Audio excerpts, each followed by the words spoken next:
Well, hello everyone. So I don't know if anyone's actually going to see this, but this is me testing out the live stream capabilities of my phone and the audio and all that stuff.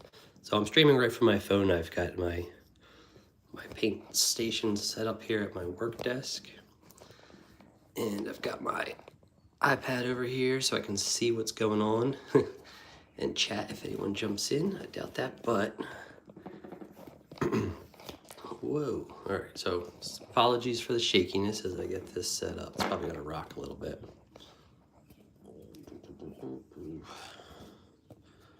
So, let me see here. Getting a good, this is just all preliminary for a proper live stream at some point. Okay, so I'm live on my channel, so let me see what that looks like. I guess I can't click into it on the iPad. Interesting.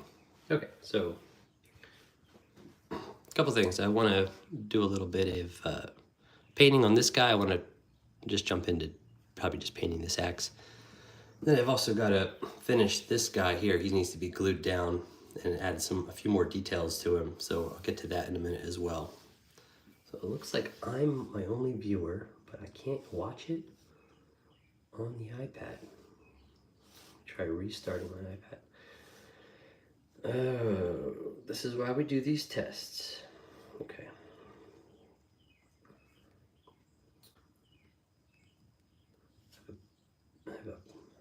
All right, here we go. That should be good. Yeah? Ah, okay. This is why we do these tests. Okay, so I'm going to turn the volume down here. All right, so the delay is pretty substantial, but I think the chat is real time, so that's cool. All right, sweet. That looks fine for now. And hello to everyone who's watching. I mean, I don't know. My phone says something different than what the screen I'm watching says. So the phone says I have 4 people watching, and then the iPad says none. So hello if you're just joining. I'm just setting up this live stream to see how it kind of works, and I want to make sure that I can do a good job here in the future. So this is basically my first test at this in this location with this camera setup.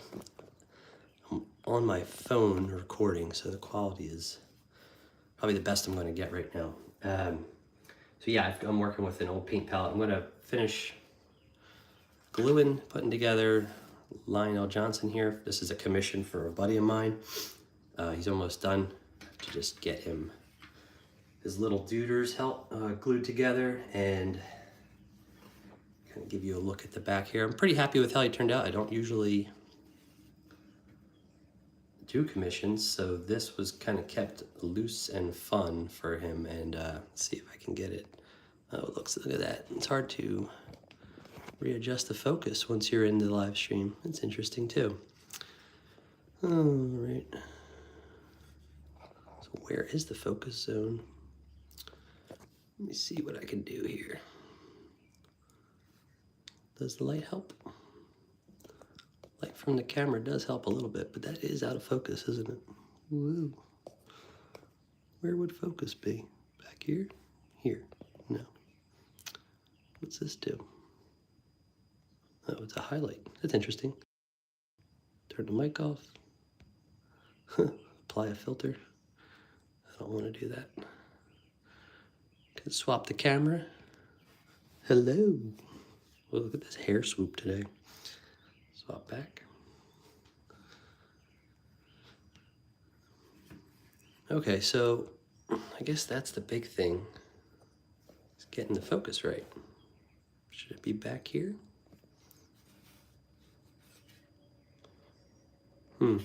Maybe it's just dirty. Hello again. Hello. Alrighty. Thank you if you liked the stream. I see 1 like popped up.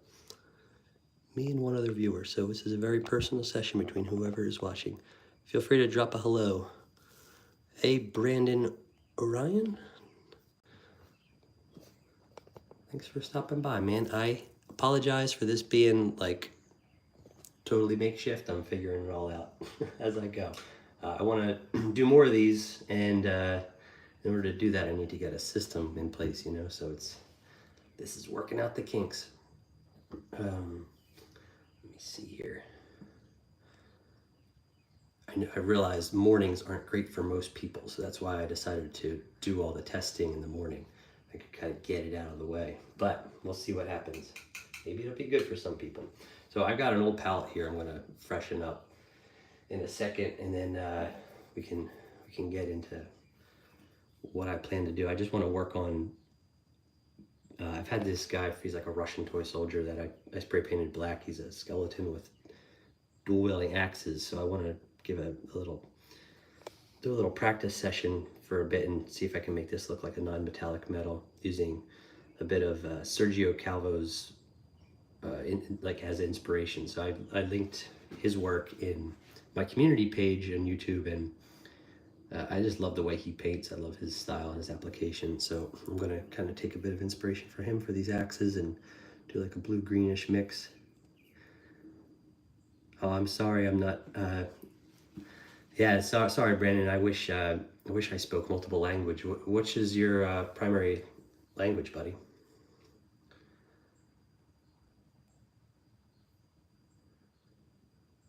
That's awesome. I would love to suggest you some even better painters as well, like Sergio Calvo. He's fantastic. There's a lot of great painters that I'm learning from. I'm very much a novice at this. I don't paint full time. I'm actually a graphic designer by trade, so that's awesome. Peru is beautiful. Yeah, I'll have to put some links to much better painters that I am learning from in the description of this video, so everyone can learn the proper way to paint. I'm very much trying my best to do it the right way, but it takes a bit. Hey Manuel, thanks for joining, bud. Yeah, he is an interesting figure. I was told to paint these up, or asked to paint these up by a couple subscribers, and they said the sculpts were really good, and they are pretty good. I have a few other ones over here. Actually, you know what? I brought them all into the other room, but I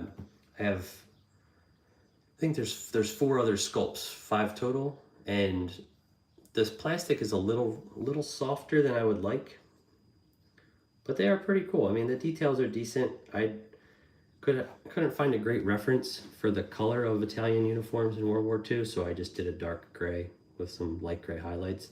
But the face wasn't bad. He's got a little mustache and some eyebrows.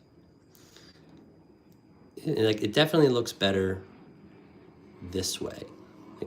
It looks a lot better from this angle than this angle, because his face, especially his cheekbone and his ear, they're all smushed from the way it was molded. So like that's got better detail. He's got a little bit of a cheekbone, better ear indent. His eye looks a little bit better. And on this side, not so good. So I really focused on the front. So a lot of people, when they paint miniatures, they have a clear focal point, like they want you to look at it from a certain angle, namely the front rather than the back. So a lot of miniature painters will go light on the details in the back, because this is really meant to be viewed. You're supposed to view it in the round because it's a 3D piece, right? But really a main point of focus, just like in a painting, is really ideal. So you can see actually underneath I was scraping. I forgot to scrape the bottom before I painted it. So I went in there and scraped it, and you can see the original color underneath.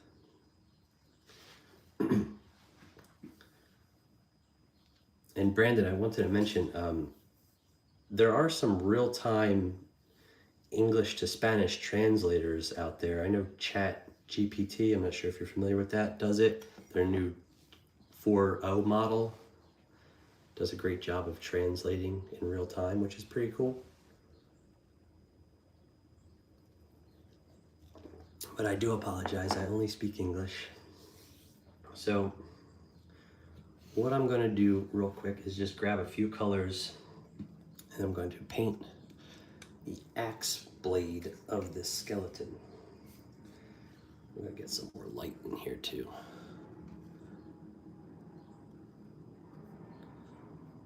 I have these little, I can't find them anymore, but they're called Basius lights, and they change color. They have like 3 different settings, and they're portable and rechargeable. You charge them in the back here.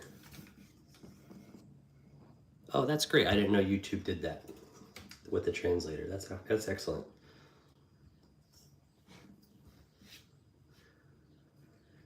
So yeah, these portable lights are really convenient. The battery is okay after, like, they can get like a good hour out of them, but you can also just plug them in and they'll last all forever. So they'll stay on as long as I need to.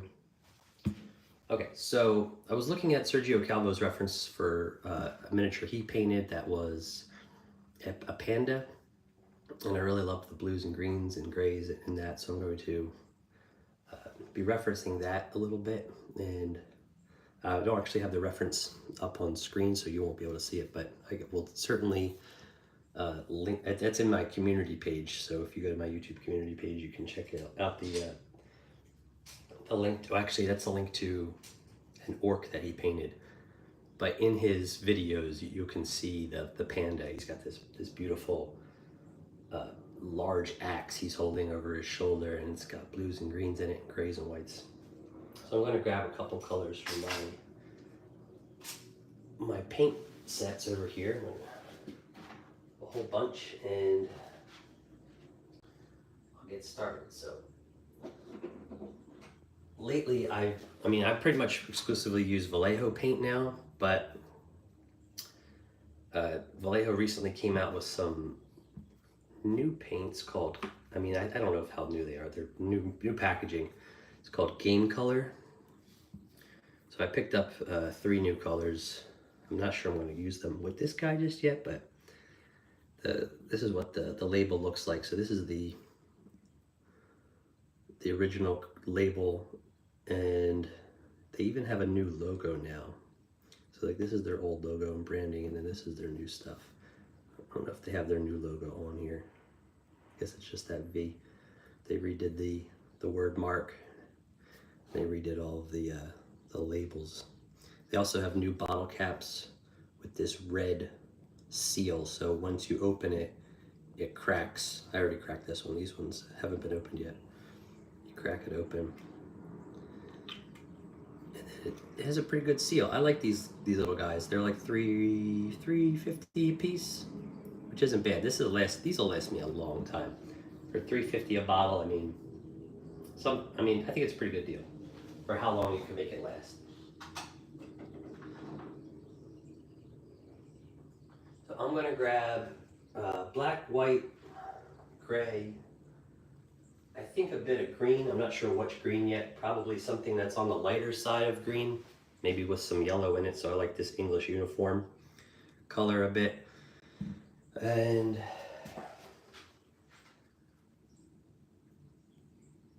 I've got a medium flesh tone. That should be good.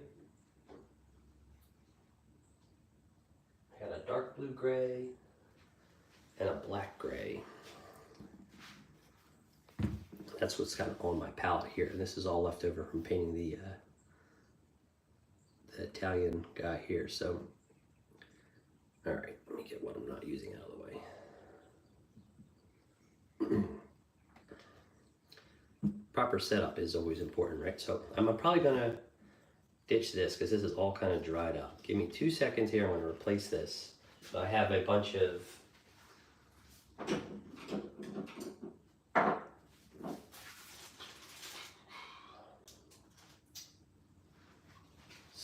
the Army Painter wet palette. You can get these refillable parchment paper for it, which is pretty decent. Some people just say buy parchment paper, but that, if you just like buy it off the shelf at the store, I feel like it's a little bit too porous, and I don't love the way the water sits on it. Really, this is just meant to keep your paints wet palette. So it's a sponge with parchment paper over top. You wet the whole thing, and then you put the paint on top, and it keeps everything nice and moist so it doesn't dry out. If you put acrylic paint right on plastic or any other surface, it's going to dry very quickly.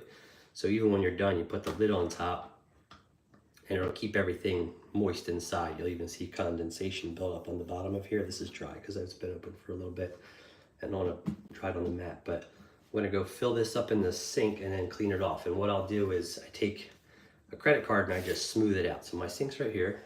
I'll be right back.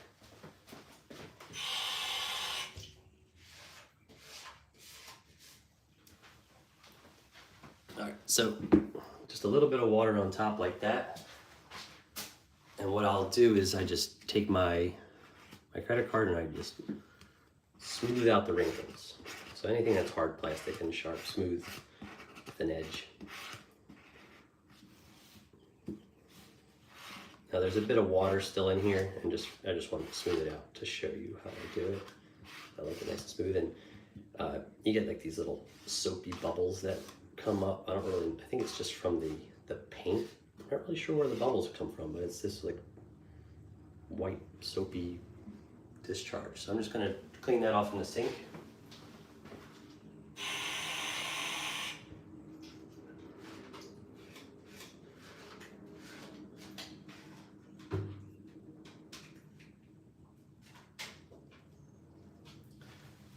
And then I've got this nice smooth palette to start from. And then it's just a matter of picking my colors and getting them on the palette in little drops. I don't want too much on here. And then I'll pick a brush for application. So the miniature here, let me see if I can get that in good view. Now there's quite a long delay from what I'm seeing, but that looks okay. If I get real close, it's right about there that I start to get blurry. Okay, right about here. And what I'll do is I'll mark this spot with I have a little sticker. Ooh, it's pretty old. It's a little Cobra sticker from G.I. Joe. I'm gonna put it right here and leave it on there so I know not to go past here. I think I want to be, this will be my little placement marker for where I want to demonstrate this. Okay, cool. All right. So I'm thinking, start with blue gray. I got my medium flesh tone, English uniform. So kind of go over the colors I've got. I got black, black gray, blue gray. Not sure I'm going to need them all. Might just start with black gray. Leave the blue gray and pure black out of it for now because we've got pure black already on the primer. So this is also sprayed with Vallejo primer from a rattle can. You can get this on Amazon. Sometimes it goes on sale. But usually, like at my local hobby store, it's 15 bucks, but on Amazon it's 22. So I try to get them from the local hobby store to support them, and it's cheaper, which is a great deal. And they've got a great discount reward program, which is cool. So don't need to go full black. I'll start with black gray, mix in some medium flesh tone. I've got this natural gray color, this game color, and the English uniform. So off camera right over here, I'm just shaking these up a bit. I've been using them pretty frequently, so they're pretty mixed. That could be like a bit of a problem for some people is mixing these up, but then I've got this medium flesh tone. I want to put a little bit of yellow in there. I like this color because it's a bit desaturated rather than doing bright yellow. And what I'm going to do is I'm going to apply it to the rounded blade edge here, and I'm going to mix it in on both sides. I'm going to focus on the front though. So we're going to do this axe, we're going to focus on the front, we're going to give it some highlights, we're going to make it look like a worn battle axe because it's already got some chips in it. Not sure how well it's showing up right there. So you can see the sculpt isn't an amazing sculpt or anything, but it is nice broad flat surface. It's a great figure to practice with because of its large shapes, these large flat shapes to work with. Same with the armor too. It reminds me of like Warhammer 40k Space Marine pauldrons. You got these big areas to paint on, which lets you add your own detail and work on your paint application. So getting some paint on the palette is the first step. So you're gonna see I'm just gonna put a little bit, a real little bit. Where's a good spot so everyone can see here? Like just super small, like little dabs. You don't want to waste the paint because you don't. A little bit goes a long way with this stuff. The Vallejo especially, on it has a high pigment density, so it spreads pretty far and even. Also, I need white. Where's my white? So I just have a bunch of, I have like some old, this is the old game color label, you can see. So I'm gonna use this dead white as my highlight color. I'll go, so you can see it dries on the tip here. I'll just peel that off. I also have, this is an old, let me clean it off real quick. This is a pin. It's a dull pin, flat tip pin right here. I got this from it's a glue application bottle. So this would actually be in the glue and like super glue, and it would run down the tip and you could glue things together. But I use it to puncture the holes of dried up paint bottles. It works perfectly. So you get some paint on the tip like that, and you just wipe it off. So I got my tissue, I'll show you, and just wipe it right off and use it for the next one. I didn't do it last time, so I actually dried and I had to scrape it off. But because it's so small, I wrapped a little bit of green tape around it so I could pick it up easily. And I also have this other, this is a big paper clip. It's just gold. So this also works well too. It's a bit thicker, so I like the other one more, but I do use that from time to time as well. And then as far as the paintbrush goes, I have a couple, but my favorite, my workhorse is this, I don't know how to pronounce it, but it's a Kolinsky #1. So it's called Top Line Brush, and that's what I use for all the detail work. And then I've got various ones by Master's Touch. I got these at the store called Hobby Lobby here in the United States. And they're usually on sale, like 40% off all the time. So I think this might have been like $3.99 or something. It's a #4. It's pretty broad, but so it's the difference is the hair. This is like a real horse hair, and this is a synthetic fiber, and they hold paint differently. So they also wear differently too. The horse hair is much more versatile and will retain its shape better, and these synthetic brushes tend to curl with, like if you don't know what you're doing. I've gone through and destroyed a lot of these, but over time I've gotten better at using them. You have to keep them wet, and you have to keep the points pretty consistent. So what I do is I will usually wet it, any cup, right, for clean water works. I use these little paint cups. They're printer cartridge containers. So you just keep the brush wet, keep the tip nice and pointy. And I use my hand a lot too, because it's a great surface for quickly cleaning off the paint.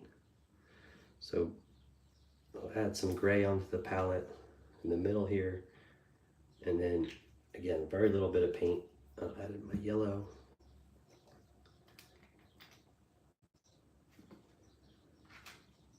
My dried tips here. This is medium flesh tone. And this is English uniform. So this is a green with a little bit of yellow in it already.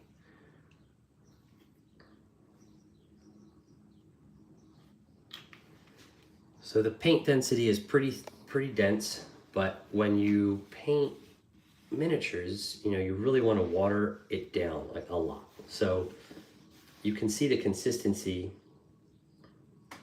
as, hopefully you can see that here. See what it looks like. So it actually looks a little bit lighter on screen than on my phone screen than it does in person, but this is pretty dark. Now the brush is pretty wet, so as I'm adding and mixing this in, the water from the ferrule, that's this big part of the brush, is being added to this paint, and you can see the way the paint actually pulls and spreads. This is how you're going to get your paint consistency correct. So you want it to be pretty thin.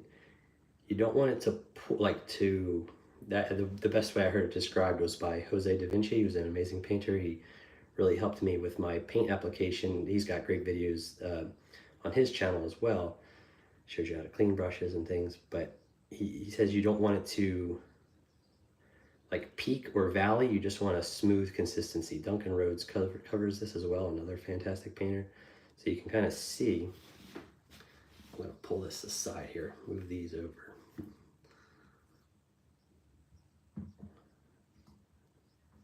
You can see when you put it on your finger, how it applies. Like you want a nice, even pull. So you can see here it's a bit thinner, but it's not watery, it's not pooling, it's not hard to, like I don't have to press really hard to get paint down.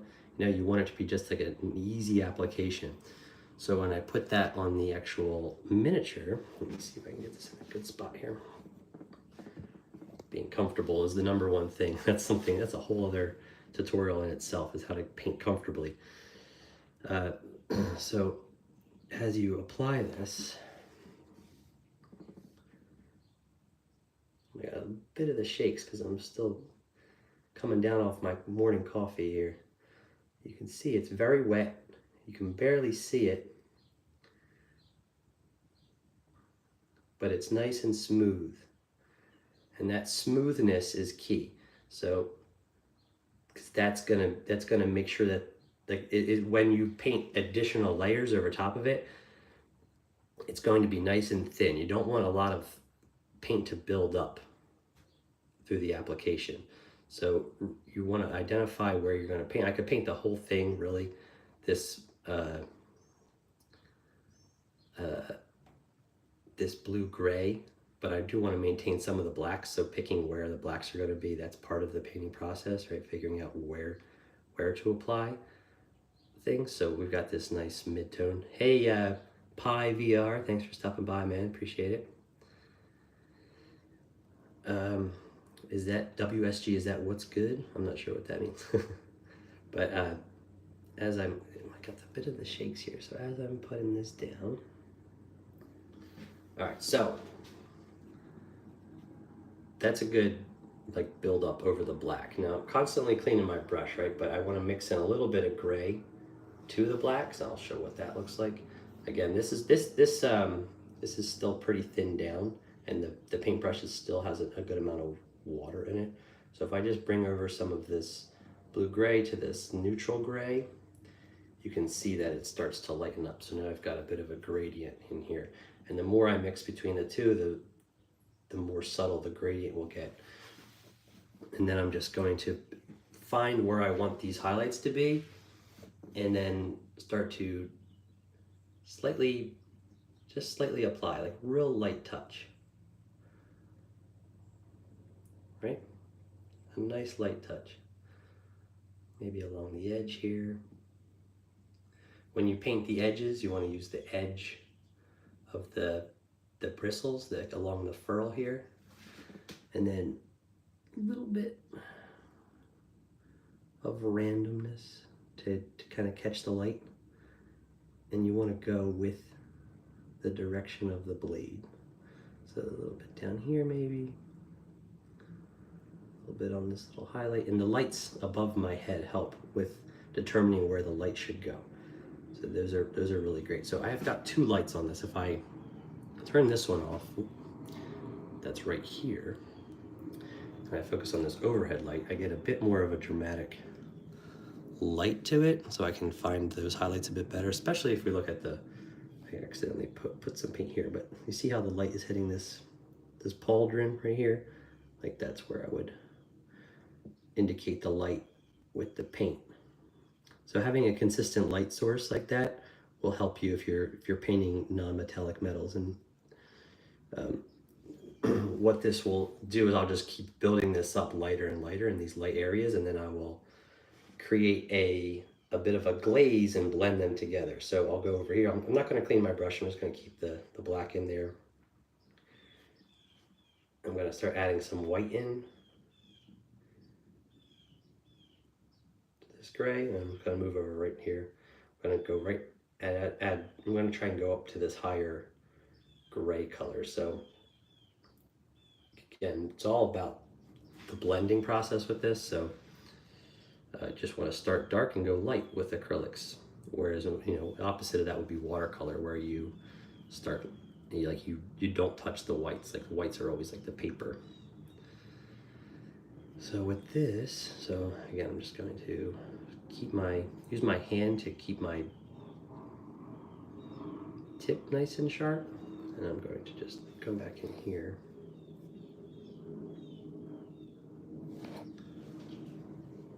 It's a little bit difficult to paint because I can't get my elbow up on the table with where the camera's set up, because it's on a little tripod.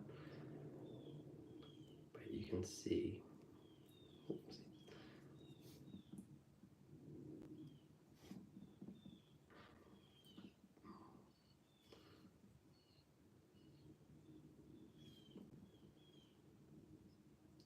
I think my brush might be getting the paint might be getting a little too dry, so I need to clean it out right here in my water. It's going to get my water nice and dirty. Brush off most of the moisture, try to get it out of there. These number 4s aren't ideal. I don't have a great number 2 brush right now. I need to get a new one. I would love to get another Kolinsky. Like, I'd like to be at all Kolinsky brushes, but I have a lot of these synthetics I'm just using up because I bought a bunch on sale, and I'm still practicing and learning, so I'm fine with this, but I need to get a lot of the moisture off here. So I'm going to go back and dip back into that gray. Maybe add a bit more water to it to water it down. You want these paints really thinned. You don't want them to be too dry. You want it to sort of move around on the palette a little bit, and then wipe away the excess moisture with your finger. So it's a little thin, probably what Jose would call a glaze consistency.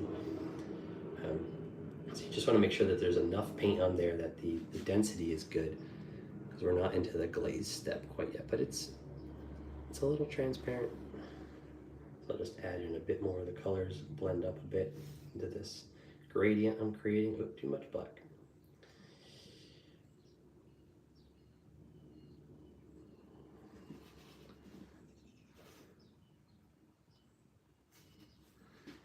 And I'll add in the colors in a bit. I really want to focus on getting the highlights in a good place. You can start to see, and what's good is you can see like what's good about applying it to your finger first is you can see how the gradient is going up. So working darker to lighter. A bit too broad of an application. I mean, I probably could do my number 1 brush for this, but I'm always wiping away with my finger too if I do too much. It also adds like a little bit of a blend effect. It's not perfect, but don't be afraid to touch the paint and get a little messy, I guess is my point.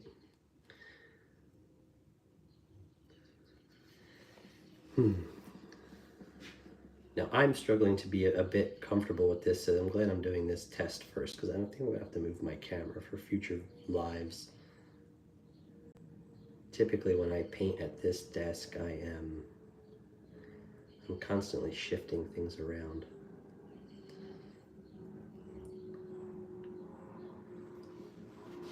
All right. I don't know why my instinct is to go to the white, but I just need to keep focusing on building up this light gray. It's still pretty wet on the palette, so I don't need to add any more water right now, but you can see this is the light I'm building up to, this light gray. Don't go past my Cobra. And I can see I've been at the live for about 33 minutes. So I think I'm gonna pause this at about the hour mark, try and get this done as quickly as possible. I mean, it's what is done, right? So I'm gonna just keep going with this, and we'll maybe revisit it again in another live. Oh man, the shakes are bad. Usually I like to get my elbow up, but I keep bumping the camera, so. And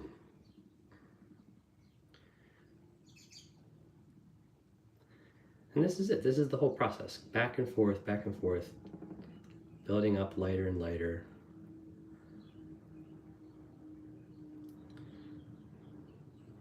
As you're learning, keep it loose and keep experimenting with stuff. So I'm clean my brush here. I'm gonna go.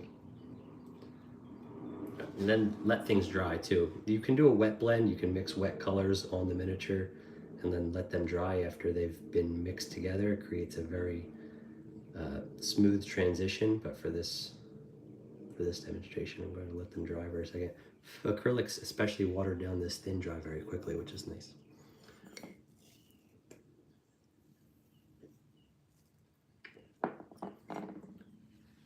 Sometimes I keep a portable fan next to me, and that helps dry things quicker. That's in the other room. I don't really need it right now. It's also too loud. So I got the gray. I'm just going to try and do this pure gray here. It's pretty wet, and the brush itself is moist, so just showing you the difference here. Oop, I got the sticker stuck to my hand.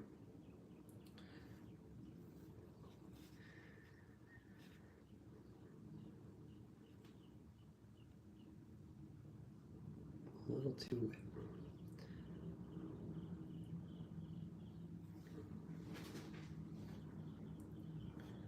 See, these synthetics all curl at the tip if you don't keep them wet. And then if you let them dry, then you can't ever get that curl out of the tip. So I've been doing a pretty good job with this guy, this fat brush, but it is not long for this world. These synthetics just don't last like the real horse fibers do.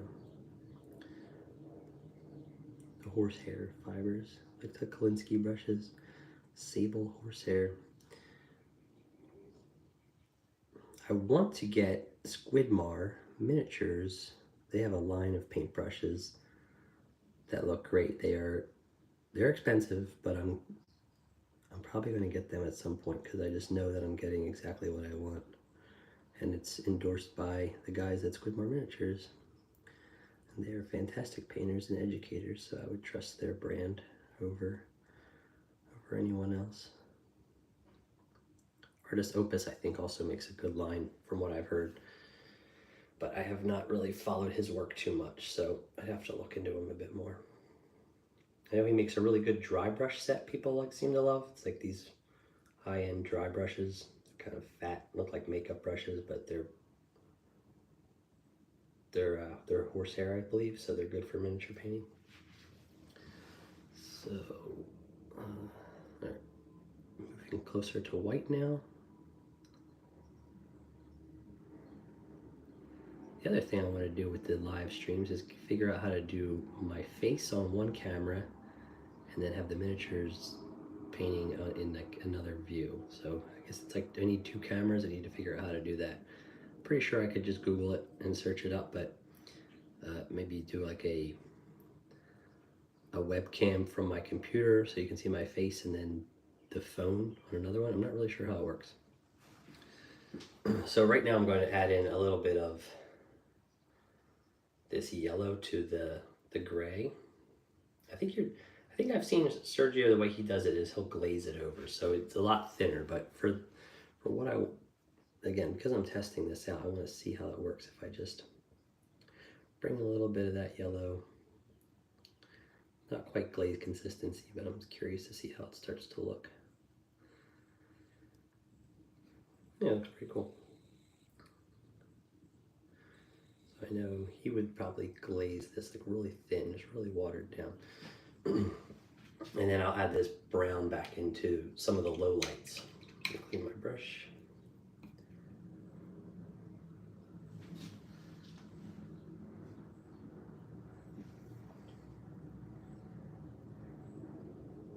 All right, so this is a good glaze consistency. It's really thin. Probably made it too thin. Too thick with adding that in. That's probably too thick. I'm gonna come over here. I'm just gonna add a bit more water. Just really thin that out even more, actually. Something like that is good. And then make sure it doesn't pool. I want to get a lot of the excess moisture off. Jose Da Vinci calls this discharging the paint. I'm sure that might be a technical term. I'm just going to apply it to the low lights, and that's too much water on there still because it's pooling. You don't want it to pool. You just want it to. There you go. That's a good example. This is probably even more water thinned down than it needs to be. Oh, you know what I need is a bit of blue. Let me grab that. I have a couple different blues. I have this Prussian blue by Vallejo, so I'm going to also apply that as a glaze. So it's a bit bright, but let me see here. Let's see how this looks. Into the low lights. Looks pretty cool.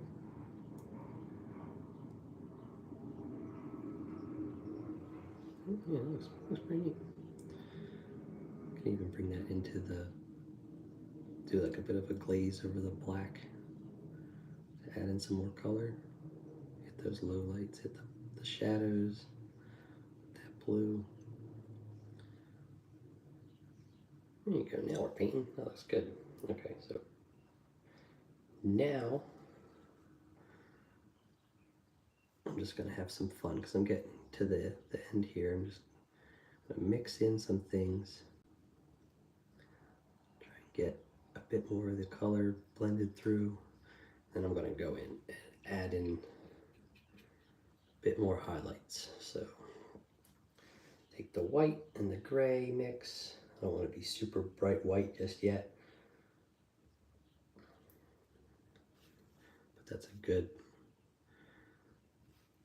nice glaze consistency, and I'm going to go right back over the highlights of this guy.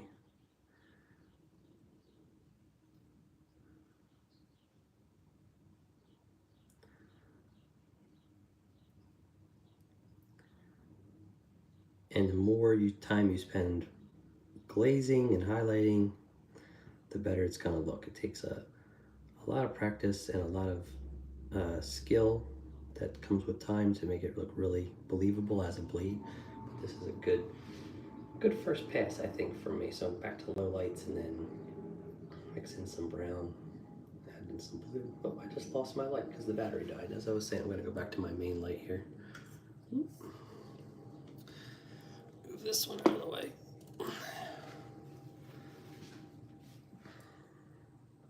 Some natural light coming too through some big windows over here. A little bit of an adjustment to where the camera is, I think, will help me a lot. Yeah, that's a lot better. So again, I didn't want to do that. My instinct here is to paint the edge of the blade.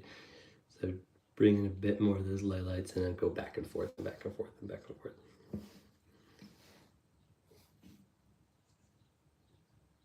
And this is where I kind of get in the weeds with it. With my education on the subject is just learning, when to say when and not overwork things, like dark to light and not try to go back to dark too much.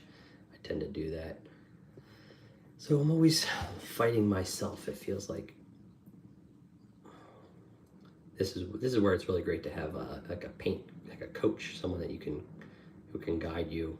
So if you can find someone you really like, you can sign up for their Patreon, and maybe if you can get them to actually coach you through the painting process and help you identify where your biggest mistakes are, where the errors you keep making over and over are.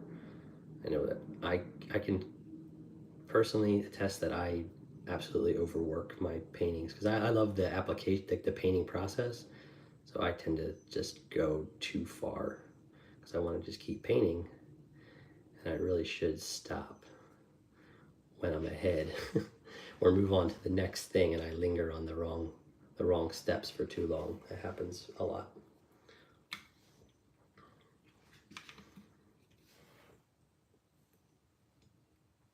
So I'm just going to work towards bringing up a few of these highlights. I'm actually going to switch over to my detail brush now. I think that would be a good time to do that because I want to work a bit smaller, and the big brush is holding too much water. So these little brushes have a much smaller furrow, obviously, and you can control the amount of paint a lot better, but you're constantly going back to the well to refresh and top up, so too bad.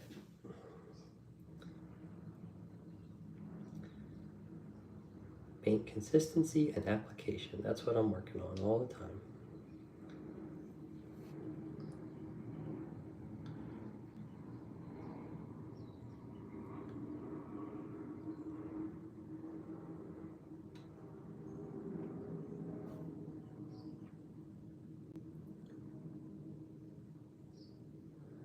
Now the smaller brushes is very helpful here now because I can start really being much more intentional with where the paint goes. It's a much softer application, so I can really be fine with the details and add in like little, give it some micro scratch textures and stuff like that. That's already looking so much better. So like just to sort of pull things around.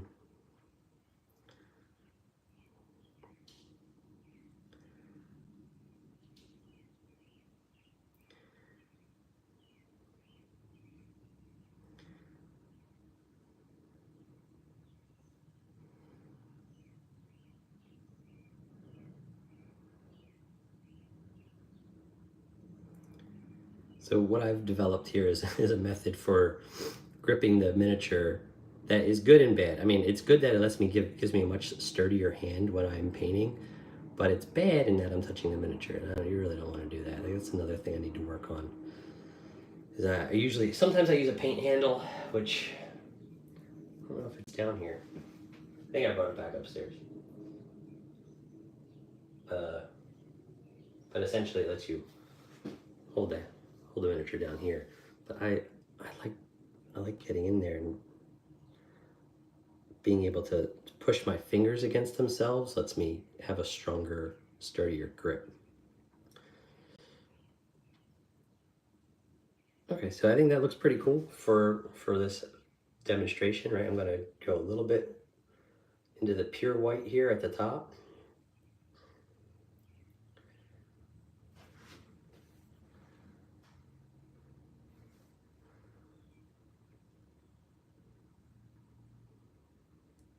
There might be a better white than this. What am I using? Dead white? What's this called? Yeah, it's called dead white. I really don't know what that means. The other Vallejo white I have is called cold white. I have to compare them a bit more to really know which one is like the whitest white. But white is incredibly difficult to paint because it is so, the paint density, you just can't apply a one coat. You need to apply many thin coats with a white in order to really get it to pop. That looks pretty cool. And then I'm going to add in a little bit more of that yellow and blue as a glaze. So come back here, pick up some of this blue, real thin, get most of the water off. Discharge some of this water.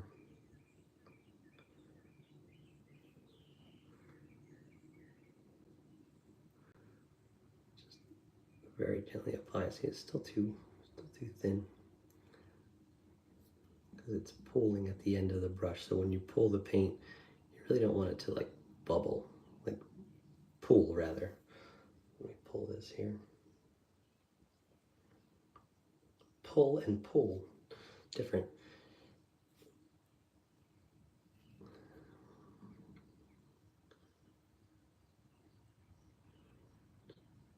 Into the dark recesses right here, here a little bit. And then I'm just gonna constantly go back and forth with this and add in the gray and the white. Here's where I overwork it and ruin it, right? Hopefully not. I'll blend in these two.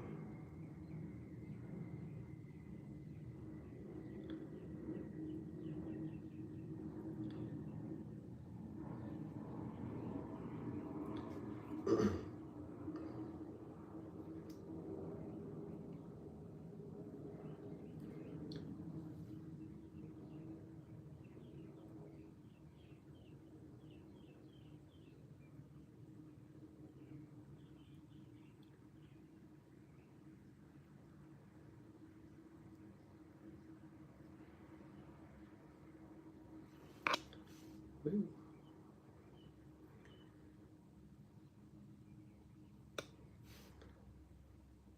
So yeah, there's a lot more to do to this to make it perfect, but I think for now, I'm in a pretty decent stopping point, and I think that looks pretty good for the time spent on it. It's hard to get a great photo, like hard to get a great focus on it in the live. I don't know, my camera just doesn't want to focus on the miniature so much. So that's one of the things I'll work on for the next video. Let's see if I can get it on black here. Pick up the camera. Clean my brush before that dries, especially with the with the sable hair brushes, the more expensive ones, the Kolinsky's, you don't want to let the paint dry. So you always want to clean your brush because that'll just ruin it. It's really hard to clean it once it's dry on there. Maybe if I turn this bright light off.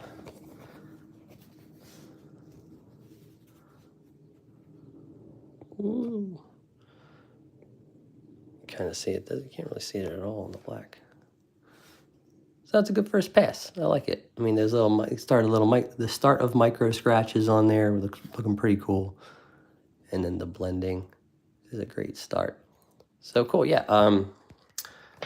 Thank you for joining me on this first live attempt. Got some of the kinks out. I think a lot of unanswered questions, or I was just sort of like wondering what I would do if X, Y, or Z happened, and I think there's still some things to figure out, but for the most part, pretty happy with how this went. The demonstration was pretty successful. Of course, I dropped it.